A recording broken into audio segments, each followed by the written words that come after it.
વલસાડમાં કચરાના ઢગલામાંથી આધાર કાર્ડ મળી આવ્યા હોવાની ઘટના સામે આવી છે। વલસાડથી આ સમાચાર મળી રહ્યા છે।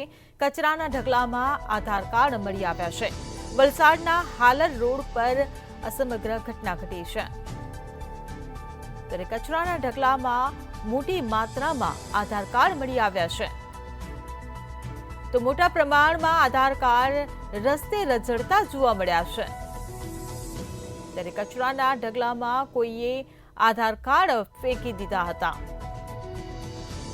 વલસાડથી આ સમાચાર મળી રહ્યા છે। આધાર કાર્ડ કોણે અને કેમ ફેંક્યા તેને લઈને અનેકો સવાલો ઊભા થવા પામ્યા છે।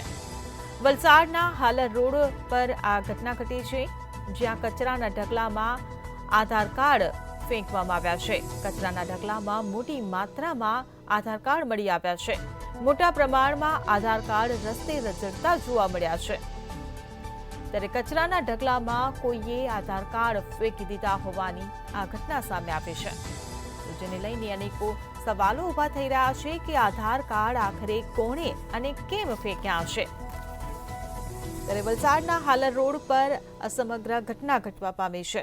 વલસાડથી આ સમાચાર મળી રહ્યા છે, જ્યાં કચરાના ઢગલામાં મોટી માત્રામાં આધાર કાર્ડ મળી આવ્યા છે। મોટા પ્રમાણમાં આધાર કાર્ડ રસ્તે રઝળતા જોવા મળ્યા છે।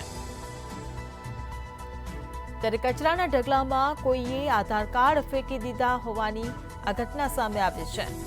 તો વલસાડથી આ સમાચાર મળી રહ્યા છે। આધાર કાર્ડ કોણે અને કેમ ફેંક્યા તેને લઈને પણ અનેક સવાલો ઊભા થવા પામ્યા છે।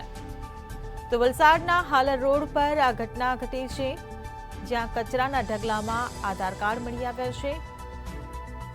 સંવાદદાતા મયુર જોશી આપણી સાથે ફોન લાઈન પર જોડાઈ ગયા છે। જે મયુર, વલસાડમાં કચરાના ઢગલામાંથી આધાર કાર્ડ મળી આવ્યા છે, આખરે કોણે અને કેમ ફેંક્યા આધાર કાર્ડ? ચોક્કસથી હિરલ, કચરાના ઢગલામાંથી આધાર કાર્ડ મળ્યા છે। વલસાડના હાલર રોડ વિસ્તારની આ ઘટના છે। કચરાના ઢગલાની અંદર કોઈકે ફેંકી દીધા હતા અસંખ્ય આધાર કાર્ડ। 25 થી 30 જેટલા આધાર કાર્ડ છે તે જોવા મળ્યા કચરાના ઢગલામાં। આ આધાર કાર્ડ કોણે અને કેમ ફેંક્યા તેને લઈને અનેક સવાલ ઉભા થઈ રહ્યા છે। સાથે સાથે જોવા જાય તો આધાર કાર્ડનો ઉપયોગ ગમે તેવી રીતે કોઈ પણ વ્યક્તિ કરી શકે છે, તો આ આધાર કાર્ડ કેવી રીતે કચરાના ઢગલામાં આવ્યા તે પણ એક સવાલ ઉભો થયો છે। જી હિરલ। જી મયુર, સમગ્ર માહિતી બદલ આભાર। તો વલસાડમાં કચરાના ઢગલામાં આધાર કાર્ડ મળી આવ્યા છે। વલસાડના હાલર રોડ પર આ ઘટના ઘટી છે।